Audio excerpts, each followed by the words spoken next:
جنہوں نے بڑا کارنامہ انجام دیا اس فیلڈ میں، اور وہ صوفی بھی تھے تو عموماً لوگوں کا دھیان جاتا ہے کہ بھائی روحانیت کے جو لوگ ہیں انہوں نے صرف روحانی کام کیا ہوگا. تو مجھے لگا کہ ایک دوسرا سکے کا دوسرا پہلو ہے جو لوگوں کو دکھانا چاہیے، اور اس کے لیے میں نے یہ کتاب لکھنی شروع کی اور اس پہ ریسرچ کیا ہم نے. 416 پیج کی یہ کتاب ہے، اور اس میں ہندوستان اور بیرون ہند کے بہت سے صوفیہ کا ذکر ہے. ہندوستان میں بہت سے ایسے صوفیہ تھے جنہوں نے میڈیکل کے فیلڈ میں بہت اچھا کارنامہ انجام دیا تھا، ریسرچ کیا تھا، اس کا علم رکھتے تھے، اس کی سمجھ رکھتے تھے. شاہ ولی اللہ محدث دہلوی انہی میں سے، شاہ عبدالعزیز محدث دہلوی انہی میں سے تھے. آج یہ سمجھا جاتا ہے کہ جو علماء ہیں، صوفیہ ہیں، ان کا الگ فیلڈ ہے، لیکن یہ میڈیکل کے فیلڈ کے لوگ تھے، اور انہوں نے روحانیت میں بھی کارنامہ انجام دیا تھا اور علم شریعت میں بھی کارنامہ انجام دیا. جی شکریہ بہت بہت آپ کا اس پر روشنی ڈالنے کے لیے. ڈاکٹر صاحب، آپ سے بھی میرا یہ سوال ہے، اس طریقے کی کتاب کیا آپ کی نظر سے اس سے پہلے گزری ہے، اور آپ کیا اس بات سے جو ایک عام سمجھ ہے آپ اسے کیسے دیکھتے ہیں؟ عام سمجھ جیسا کہ ابھی غوث صاحب نے بھی کہا کہ عام سمجھ ہے کہ روحانیت کا فیلڈ اور شریعت کا فیلڈ اور سائنس کا فیلڈ آپس میں اپوزیشن میں دیکھے جاتے ہیں، عام طور پہ ڈائیمیٹرکلی اپوزٹ جسے ہم بولیں گے ایسے مانے جاتے ہیں. آپ کا کیا ماننا ہے کہ یہ کتاب کتنی ضروری تھی، اور اس نظریے کے بارے میں آپ کا کیا کہنا ہے جو عام طور پر سوسائٹی میں رکھا جاتا ہے؟ دیکھیے، سب سے پہلے تو میں سلیم صاحب اس کتاب کے لیے غوث سیوانی صاحب کو مبارکباد پیش کرتا ہوں بہت. اور جیسے ہی اس کتاب کا نام سامنے آیا تھا تو میں نے کہا کہ یقیناً میری نظر کے مطابق بھی اور معلومات کے اس موضوع پر یا اس ٹائٹل کی کوئی پہلی کتاب منظر عام پر آئی ہے، اور اس کتاب سے کئی کتابیں بنائی جا سکتی ہیں. ساتھ میں یہ ریکویسٹ بھی ہے کہ اب لوگ موٹی اور ضخیم کتابوں کو تو صرف ریسرچرز پڑھتے ہیں، لیکن انفارمیشن کے لیے لوگ چھوٹی چھوٹی کتابیں پڑھتے ہیں، اور اس کو ہندی یا انگریزی یا ادر زبانوں میں بھی آنا چاہیے. یہ وقت کی بہت بڑی ضرورت ہے.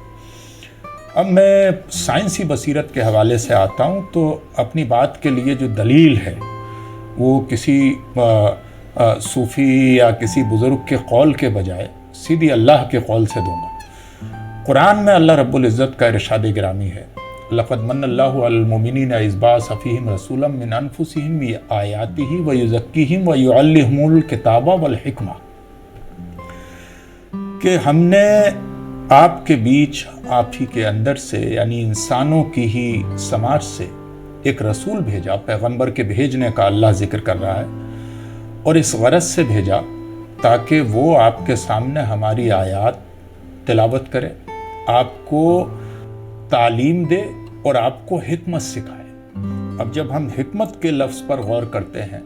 تو حکمت مینز سائنس جسے کہا جاتا ہے، جو دانائی ہے،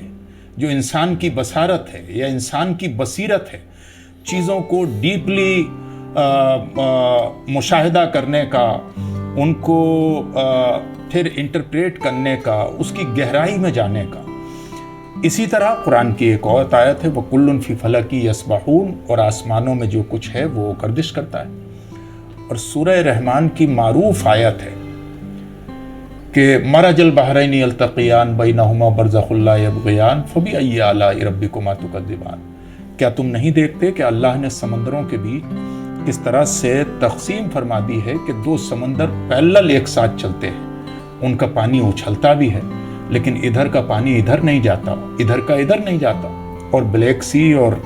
دوسرے سی کئی جگہ ہیں ورلڈ میں ایسے جو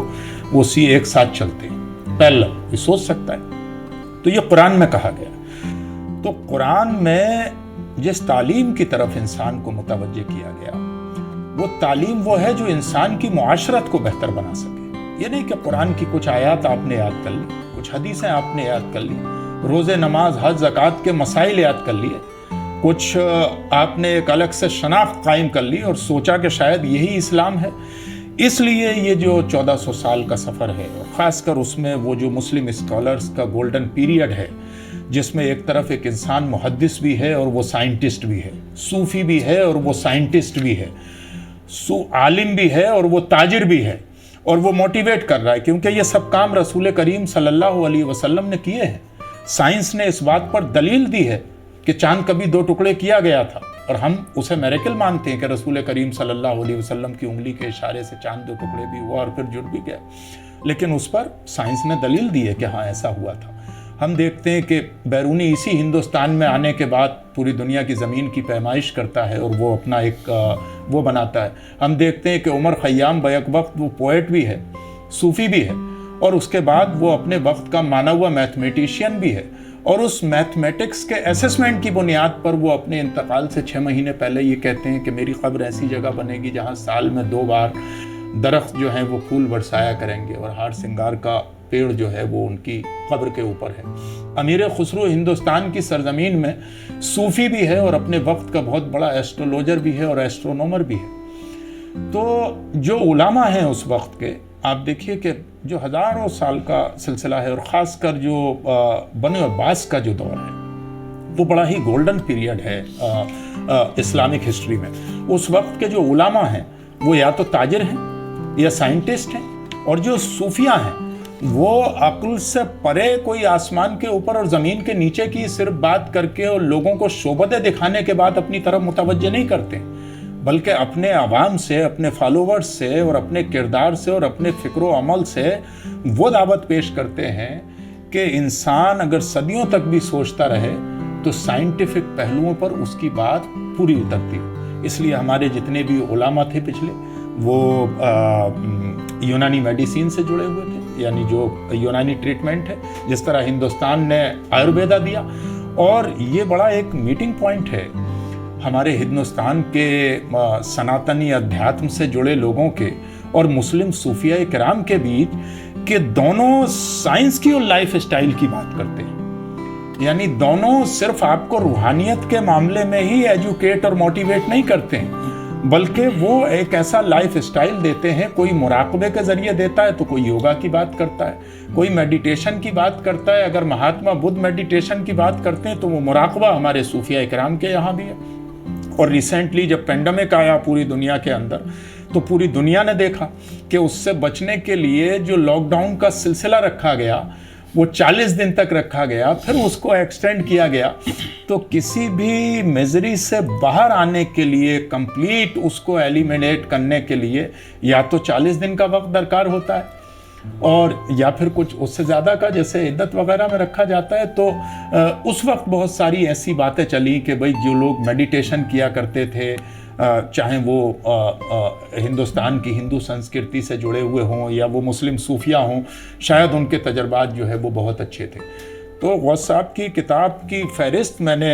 ابھی جو دیکھی ہے، جن صوفیاء کرام کا انہوں نے اس میں نام ذکر کیا ہے، ظاہر ہے کہ چاہے وہ رومی ہوں، چاہے وہ ابن عربی ہوں، یا اور بہت سے، اور خاص کر دمشق اور عراق کی سرزمین میں جو صوفیاء کرام رہے، یا انڈین سب کانٹیننٹ میں جو صوفیاء کرام آئے، انہوں نے سائنس کے فیلڈ میں امیزنگ کارنامے انجام دیے۔ اب دیکھیے جو فادر الجبرا ہوں، یا امام غزالی ہوں، یا ابن عربی ہوں، یا ابن رشد ہوں، ان جتنی بھی شخصیات کو اس وقت کی دیکھیں گے، یہ انفارچونیٹ ہے کہ مسلمانوں نے 21 سینچری میں آنے کے بعد، یا 20 سینچری کا جو تھوڑا سا لاسٹ کا پیریڈ ہے، وہاں سے علماء نے خود بخود اپنے آپ کو تھوڑا سا سائنس سے ڈس ایسوسیٹ کرنا یا اسے شجر ممنوع سمجھنا شروع کر دیا۔ تو لوگوں نے یہ سوچا کہ شاید مذہب کے خلاف کوئی چیز ہے، بلکہ سائنس جو ہے وہ آپ کے مذہبی عقائد کو اور آپ کی کتاب میں جو اشارے دیے گئے ہیں اس کو اور زیادہ مضبوط کرتی ہے، کیونکہ آپ کی کتاب آپ کو یہ دعوت دیتی ہے کہ آپ کی زندگی ختم ہو جائے گی لیکن تحقیق ختم نہیں ہوگی۔ آپ زمینوں کے اندر جو ہے وہ تحقیق کرو، آپ کرنوں کو مسخر کر سکتے ہو اور ہوائی جہاز بنا کر جو ہے وہ اڑا سکتے ہو، آپ پانی کو مسخر کر سکتے ہو، آپ چاند اور سورج کو مسخر کر سکتے ہو، اور آج کی سائنسی دنیا نے یہ بتا دیا ہے کہ انسان چاند اور سورج پر قدم رکھ سکتا ہے۔ لہٰذا یہ جو کتاب ہے غوث صاحب کی، وہ اس سلسلے میں ایک سنگ میل ثابت ہوگی اپنے ناظرین اور ریڈرز کے لیے، کہ ان کو زیادہ سے زیادہ اس طرح کی کتابوں کو پڑھنا چاہیے، تاکہ وہ سمجھیں کہ جو صوفی ہے وہ صرف آسمان کے اوپر اور زمین کے نیچے بات کرنے والا کوئی ایسا ایلیمنٹ نہیں ہوتا ہے ان سماجک، بلکہ وہ سائنٹیفک بھی ہوتا ہے اور سماجی اور ہیومینیٹیرین بھی ہوتا ہے، اور respective of caste, creed and religion وہ مانوتا کی اور انسانیت کی بات کرتا ہے۔ جی غوث صاحب، ابھی ڈاکٹر صاحب نے 2-3 باتیں کہی جو مطلب آپ نے جس کو ایڈریس بھی کیا ہے، جیسے ابھی انہوں نے بات کہی کہ کس طریقے سے دنیا میں الگ الگ مذاہب میں جہاں پر بھی آپ جائیں تو ایکانت کی بات کی گئی ہے، سیکلوژن کی بات کی گئی ہے، آپ نے اس کی سائنس کی بات کی ہے کہ اس کے پیچھے ایک سائنٹیفک ریزن ہے جس وجہ سے صوفی ایسا کرتے تھے یا کر رہے تھے۔ اس کے بارے میں آپ ہمارے آڈینس کو ذرا شارٹ میں اگر سمجھا پائیں۔ کتاب میں 2 حصے میں ہیں، ایک تو یہ کہ صوفیہ نے سائنس کے فیلڈ میں کیا کام کیا، دوسرا اس سے پہلے جو حصہ ہے اس میں یہ بتانے کی کوشش کی گئی ہے کہ صوفیہ کے جو معمولات ہیں وہ کتنے سائنٹیفک ہیں۔ تو اس میں ایک تو یہ ہے کہ صوفیہ مراقبہ کرتے تھے، میڈیٹیشن کرتے تھے۔ اسی میں سے یہ ہے کہ صوفیہ کے یہاں موسیقی کا بھی رواج ہوتا تھا، حالانکہ سبھی صوفیہ اس بات کے سما کے قائل نہیں تھے، قوالی وغیرہ کے، لیکن بڑی تعداد میں تھے جو قائل تھے اس کے۔ اسی طرح گوشہ نشینی کہ وہ شہر سے باہر جا کر کے کسی ایکانت جگہ پہ، پرسکون جگہ پہ کچھ دنوں کے لیے بیٹھ جایا کرتے تھے۔ تو اس طرح کے معاملات صوفیہ کے تھے، اور اس کے پیچھے بھی سائنس ہے۔ تو اس میں جیسے مراقبہ ہے، اب یہ مراقبہ کب سے دنیا میں چلا آ رہا ہے، میڈیٹیشن کب سے چلا آ رہا ہے نہیں پتہ۔ گوتم بدھ کی جو پرانی مورتیاں آپ کو ملیں گی اس میں آپ کو مراقبہ والا پہلو آپ کو نظر آئے گا۔ ہندوستان میں ہزاروں سال سے یوگا چلا آ رہا ہے، اور اس یوگا میں میڈیٹیشن کا، مراقبے کا وہ پہلو رہتا ہے۔ آپ کے صوفیہ نے بھی اس پہ یوگا پہ لکھا۔ شیخ محمد غوث گوالیاری نے بحر الحیات یا حوض الحیات جو ان کی کتاب تھی، تو اس میں انہوں نے لکھا، اس میں انہوں نے اس کیفیت کے بارے میں انہوں نے بیان کیا ہے۔ تو صوفیہ کے ہاں مراقبے کا تصور رہا ہے، اور وہ بہت دیر تک اسی حالت میں بیٹھے رہا کرتے تھے۔ تو یہ اس زمانے میں کی بات ہے، لیکن آج کے زمانے میں ہر چیز کو سائنسی پہلو سے جانچنے کی کوشش کی جا رہی ہے، یا اس کے اوپر سروے کیا جاتا ہے، لوگوں کے اوپر تجربہ کیا جاتا ہے۔ تو آج کل اس پہ بہت سے، 1-2 نہیں بلکہ سینکڑوں کی تعداد میں تجربے ہوئے ہیں، اور ان تجربوں سے یہ ثابت ہوا ہے کہ انسان اگر مراقبہ کرے تو اس سے دلی اور ذہنی سکون حاصل ہوتا ہے۔ اگر آپ کوئی کسی کام میں مصروف ہیں، کام آپ کر رہے ہیں، ذہنی طور پہ آپ تھک گئے، اس کے بعد سے اگر آپ کچھ ٹائم مراقبے میں گزار دیتے ہیں تو آپ کے اندر، آپ کے ذہن میں یکسوئی آ جاتی ہے، کام میں آپ پھر دلچسپی لینے لگتے ہیں، دوبارہ تازہ دم ہو جاتے ہیں۔ اور یہ تمام نئے ریسرچ سے ثابت ہوا، اور اس طرح کے ریسرچ دنیا کے مختلف ملکوں میں ہوئے ہیں۔ BBC پہ ایسی میں نے کئی رپورٹیں میں نے دیکھی، اور اس کے حوالے بھی پیش کیے ہیں۔ اس کے علاوہ مجھے کئی جگہ اس طرح کی رپورٹیں نظر آئیں، اور میں نے ان کے حوالے پیش کیے ہیں۔ کئی کمپنیوں نے ایسے لوگوں سے مدد لی ہے، یورپی کمپنیوں نے ان سے مدد لی ہے کہ وہ کمپنی میں آتے ہیں، اور جو وہاں کے ملازمین ہیں ان کو کچھ دیر کے لیے مراقبہ کرواتے ہیں، میڈیٹیشن کرواتے ہیں، اور ظاہر ہے اس سے ان کے کام میں امپرومنٹ ہوتا ہے، ان کے اندر نئی تازگی آ جاتی ہے، نئے سرے سے وہ کام کرنے لگتے ہیں۔ تو یہ صوفیہ کے معمولات تھے پہلے، لیکن اب یہ چیزیں جو ہیں یہ سائنٹیفک طور پہ ثابت ہو گئی ہیں۔ اسی طرح موسیقی کی بات میں کروں کہ موسیقی کی بھی اپنی سائنس ہے، اور وہ بھی کئی آپ کو روحانی سکون دیتی ہے۔ جو 9 رس میں اسے بانٹا گیا ہے وہ اسی وجہ سے کہ اس میں کئی طرح کے اثرات ہوتے ہیں، جسے 9 رسوں میں بانٹ دیا گیا ہے۔ تو واتسلیہ رس ہوتا ہے جو روحانیت کا رس ہوتا ہے، تو اس طرح سے اس کی بھی اپنی سائنس ہے۔ تو صوفیہ کے یہاں کے معمولات جو تھے وہ بھی سائنٹیفک تھے۔ ہاں، تو اس طرح سے اچھا، پھر اگر کوئی اور سوال ہوا تو میں انشاءاللہ آپ کو بتاؤں گا اس تعلق سے۔ میرا ایک سوال الگ سے غوث صاحب سے ہی دوبارہ، وہ یہ ہے کہ آپ نے صوفیہ کی بات کی ہے، اس میں آپ نے ایک نام جو پرومیننٹلی رکھا، کافی لمبا چیپٹر ہے ان کا، امام غزالی کا رکھا ہے۔ آج کل بہت زیادہ بات ہوتی ہے، خاص طور پہ جو لوگ انگریزی پڑھے لکھے لوگ ہیں، جن کا دین سے واسطہ مطلب بھی نہیں ہے، وہ ان کی تنقید میں کچھ بھی لکھ دیتے ہیں۔ تو ایسا ان کے بارے میں ہے کہ وہ فلسفی کے خلاف تھے، وہ سوچ سمجھ کے خلاف تھے، اور ان کی جو ایک امیج پیش کی جاتی ہے، تو اس نظر سے میں چاہتا ہوں کہ آپ امام غزالی کے بارے میں تھوڑا سا زیادہ روشنی ڈالیں ہمارے آڈینس کے لیے۔ دیکھیے، امام غزالی رحمۃ اللہ علیہ جو ہیں وہ خود ایک فلسفی تھے، اور اسی سوچ کے آدمی تھے۔ آخری وقت میں وہ روحانی طرف زیادہ مائل ہو گئے تھے۔ ابن رشد نے کچھ باتیں لکھی تھی، ابن رشد جو اسپین کے تھے، تو انہوں نے کچھ باتیں لکھی تھیں، اور ان باتوں کی مطلب انہیں لگا امام غزالی کو کہ ان میں کچھ باتیں ایسی ہیں جو شرعی اعتبار سے درست نہیں ہیں، تو اس پہ انہوں نے تنقید کی تھی، اس کے خلاف انہوں نے کچھ باتیں لکھی تھیں. لیکن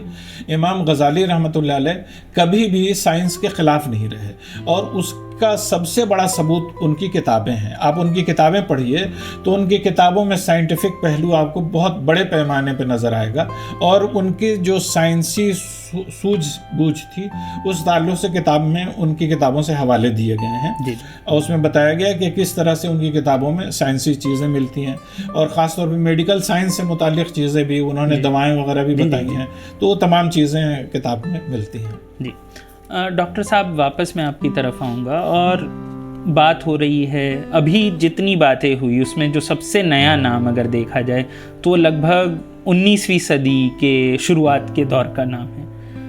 آپ اس کی کیا وجہ سمجھتے ہیں کہ بعد کے نام ہم یا تو یاد نہیں کر پا رہے ہیں، یا سچ میں علماء یا صوفی دور ہو گئے سائنس سے، جدید سائنس سے جسے کہتے ہیں ماڈرن سائنس سے؟ اس کی آپ کیا وجہ مانتے ہیں؟ نہیں، یہ جو 20th سینچری کو ہم دیکھتے ہیں جس میں اس میں ایک بڑا انفارچونیٹ یہ ہوا ہے مسلم کمیونٹی کے ساتھ، اور یہ صرف کسی ایک ملک کی تخصیص نہیں ہے بلکہ کچھ پولیٹیکل یا سوشل جو بھی حالات رہے پورے ورلڈ وائڈ ہے کہ ہم نے علوم کی تقسیم کر دی، اور ماڈرن ایجوکیشن اور ریلیجیس ٹریڈیشنل ایجوکیشن اس کو الگ الگ کر دیا، اور لوگوں نے کہا کہ دین اور ہے، دنیا اور ہے. یہ دنیاوی تعلیم ہے، یہ دین کی تعلیم ہے. تعلیم کی تقسیم کرنے کے یہ نظریات تھے کہ اس کے بعد آپ کے پاس ایگزامپل کے طور پر مان لیجئے یہاں اگر حضرت شاہ عبدالعزیز محدث دہلوی ہیں، اور آپ علماء کی کیٹیگری میں اگر دیکھ لیجئے تو ہندوستان کی آزادی تک جو ہندوستان میں ہمیں علماء انڈین سب کانٹیننٹ میں پورے نظر آتے ہیں، وہ انتہائی بصیرت افروز عالم تھے، جو تاریخ کو بھی سمجھتے تھے، ادب کو بھی سمجھتے تھے، معاشیات کو بھی سمجھتے تھے، سیاسیات کو بھی سمجھتے تھے، علوم کو بھی سمجھتے تھے، اور ان کی فکر جو ہے وہ سائنسی افکار کے مالک تھے، کیونکہ وہ اسی ٹریڈیشنل تعلیمات کا حصہ تھے جو بنو عباس کے زمانے میں، اور جن کی مثالیں ہم ماضی سے لیتے ہیں، وہ ماضی سے کٹے ہوئے نہیں تھے، ماضی سے جڑے ہوئے تھے. لیکن چاہے وہ یہاں پر آزادی اور یہ ساری چیزیں، یہاں انگریزوں کی آمد ہو،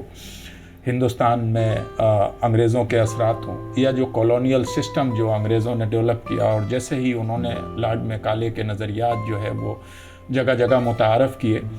تو کچھ جگہ تو مسلمانوں نے، اور کہیں کہیں ایسے لوگ تھے صاحب بصیرت کے سر سید احمد خان کی طرح، اس کو ویلکم کہہ دیا اور حالات کے ساتھ چلے، آگے دیکھا، مستقبل کی طرف دیکھا. لیکن بہت ساری جگہ لوگوں نے اس کا وروਧ کیا. انہوں نے یہ سوچا کہ شاید یہ ہمارے مذہب سے ٹکرانے والی بات ہے. ان علوم کو یکسر انہوں نے وروਧ کیا. جبکہ آپ اگر اس ماڈرن ریسرچ کو یا جو ویسٹرن علوم ہیں ان کو آپ دیکھیں تو وہ علوم اسی کا چربہ ہیں جو انہوں نے یا تو جامعہ قرطبہ کی لائبریریوں پر قبضہ کر کے حاصل کیے تھے، یا بغداد کو لوٹ کر حاصل کیے تھے، یا دمشق کو تباہ کر کے انہوں نے حاصل کیے تھے، یا جو ہمارا عربک اور پرشین لٹریچر تھا اس کے ٹرانسلیشن اور انٹرپریٹیشن سے کیے تھے. آپ دیکھیے کہ سماجیات اور کہانیوں کے بارے میں پوری دنیا کے لٹریچر میں آخر پنچ تنترا کیوں اتنا اعلیٰ ترین مقام رکھتی ہے، خاص کر عربک اور پرشین لٹریچر میں؟ وہ کیوں ان کی اپنی لٹریچر کی کتابوں سے آگے مانی جاتی ہے؟ کیونکہ اس کے کنٹینٹ اس کے اندر اتنا دمدار ہے. اب ظاہر ہے کہ وہ فرینچ میں بھی ہے، تو اب ظاہر ہے کہ بہت سارے لوگوں کو اس کا بیک گراؤنڈ ہو سکتا ہے پتہ نہ ہو. تو بہت سارے جو علوم ایک نئی ریسرچ کے طور پہ سائنس کے نام سے ہمارے سامنے آئے. آپ دیکھیے کہ سائنس 1400 برس سے پہلے کیوں نہیں تھا، کہاں سو رہا تھا؟ آپ ہسٹری کی اگر بات کرتے ہیں تو ہیروڈوٹس بھلے اس کا فاؤنڈر،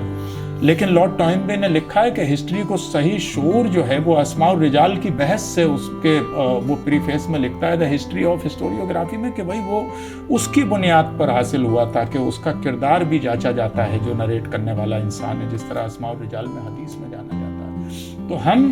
کہیں نہ کہیں الگ کٹ گئے، جس کو غالباً علامہ اقبال کے شعر ہیں کہ ناپنے والا ستاروں کی گزرگاہوں کا اپنے افکار کی دنیا کو سحر کر نہ سکا، اپنی حکمت کو خم و پیچ میں ایسا الجھا آج تک فیصلہ نفع و ضرر کر نہ سکا، جس نے سورج کی شعاؤں کو گرفتار کیا اپنے افکار کی دنیا کو سحر کر نہ سکا۔ تو بیسیکلی کیا ہے کہ وہ پھر جو ٹریڈیشنل علوم ہیں ان سے کٹے ایک ریوولٹ میں، اور پھر نتیجہ یہ ہوا کہ ہم نے تقسیم کر دی اس کی۔ تو جو مذہبی تعلیم کی طرف گئے انہوں نے سائنس کو شجر ممنوعہ سمجھا، اور جو سائنس کی تعلیم کی طرف گئے انہوں نے مذہبی طبقے کو یا تو حقیر یا کم پڑھا لکھا یا یہ سوچا کہ شاید بلکہ جو انسان بھی قرآن کی فہم حاصل کر لے گا وہ سائنس کے خلاف نہیں ہو سکتا، جو انسان حدیث کی فہم حاصل کر لے گا، اور جو انسان تقریباً 1200 سال کی جو تاریخ ہے نبی کریم صلی اللہ علیہ وسلم کے عہد سے لے کے اور 19ویں شتابدی تک کا جو ایک کنٹینیو پروسیس ہے ریفارم کا، اور اس ریفارم میں میں امام غزالی کو بہت اعلیٰ مقام پہ رکھتا ہوں کہ ائمہ کرام کے بعد اگر کوئی انڈیپینڈنٹ اسکالر ہے جو ریفارم کرتا ہے، جو ایک ویژن دیتا ہے اپنے آنے والی نسلوں کو، اور ڈیپتھ میں جانے کے بعد وہ ایک سائنٹیفک اسیسمنٹ کرتے ہیں قرآن کی آیات کا بھی اور احادیث کا بھی، تو اس میں امام غزالی کے رول کو فراموش نہیں کیا جا سکتا، اور وہ بہت سارے پڑھے لکھے لوگوں کے لیے اور ریسرچر کے لیے رول ماڈل ہونے چاہیے۔ اور مجھے لگتا ہے کہ یہ جو کتاب غوث صاحب نے لکھی ہے یہ اس اینگل سے ہمارے علماء کے لیے بھی اور طلباء اور ریسرچ اسکالرز کے لیے بھی نئی معلومات کے دروازے کھولے گی کہ وہ تصوف کو یہ سمجھتے تھے کہ شاید یہ مراقبہ، اور آپ دیکھیے کہ وہاں فزیکل ایکسرسائز کے لیے حلقہ ذکر بھی ہے، اور مینٹل پیس کے لیے اور روحانیت کے لیے جو ہے وہ مراقبہ بھی ہے عبادت میں، اور وہیں آپ کے ذہن و مزاج کو فرحت بخش بنانے کے لیے اور سوشل انٹریکشن کو بڑھانے کے لیے لنگر بھی ہے اور موسیقی بھی ہے،